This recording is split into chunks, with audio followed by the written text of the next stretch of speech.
Guten Tag everybody, mi nombre es Blitzvogel, and while I don't plan on buying another Call of Duty game ever again, it certainly doesn't exclude me from enjoying the ones I already have. 10 years later, Call of Duty 4 is still as fun as it was when I first fired it up. The campaign has aged gracefully, though it is relatively PG compared to the direction later COD games went. It is your typical post-Cold War Russia this, Middle Eastern terrorist that narrative, but it was slick, it was focused, and it continued the close-knit squad of soldiers motif that Call of Duty created years before, but it was with a Modern Warfare twist. The AC-130 gunship level still feels hauntingly eerie and close to home 10 years later, and who can forget the experience of dying in the aftermath of a nuclear detonation? Awesome. It would be of course the multiplayer that really broke the mold and set the stage for Call of Duty to become a multi-billion-dollar franchise. FPSs were failing to innovate aside from a few gems that I believe not enough people give credit to for actually using leveling and ranking systems well before Modern Warfare did. But it wasn't just the ranking system, it was the addictive multiplayer action, the sweet gunplay, the excellent feel of pouring hot lead through walls into your foes, getting those awesome kill streaks, and of course that hit marker, and the sound that came with it. I came. The graphics were a bit, blurry on console, however the smooth delivery of 60 frames per second was an absolute revelation to those used to 30 FPS peasantry. All of a sudden, the true feel of 60 FPS was in the grasp of the many, even if it was sub 720p. The sub 720p shitstorm of 2007 is the stuff of legend, revealing that not all was perfect in the land of consoles.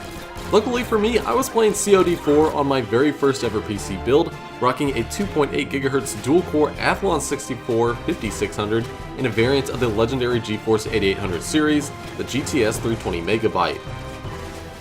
Sure, it wasn't the 640MB model or even better yet, the 8800 GTX, but it delivered the goods. Max setting 60 FPS with 4x anti-aliasing at 1440x900. Goddamn, it was awesome.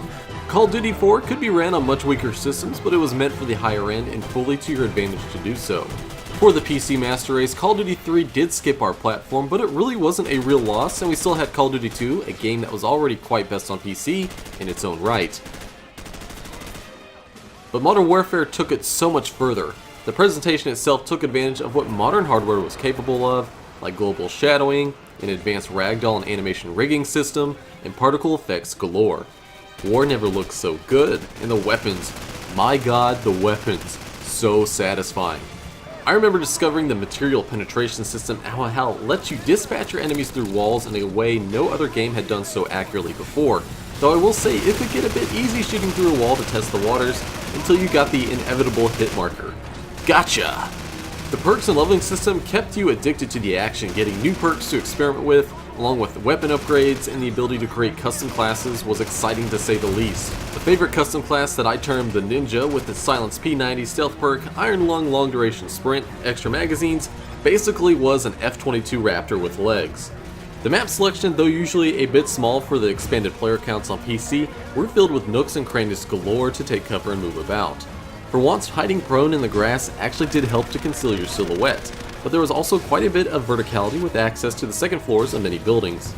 Maps lent well to pretty much every weapon type, though snipers could get annoying, but bullet penetration did help in suppression and elimination of those pesky assholes.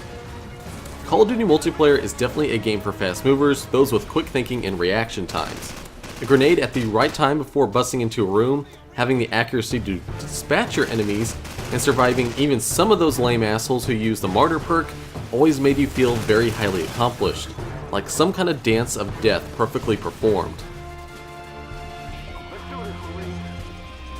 For me, Crash will always be the Call of Duty 4 map for me to remember, the Christmas version being particularly memorable, and jolly old fat-ass Saint Nick being the delivery man of your airstrikes with a rousing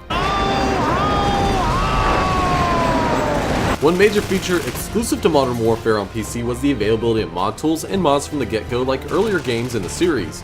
Like those previous titles, the mod community was extremely strong.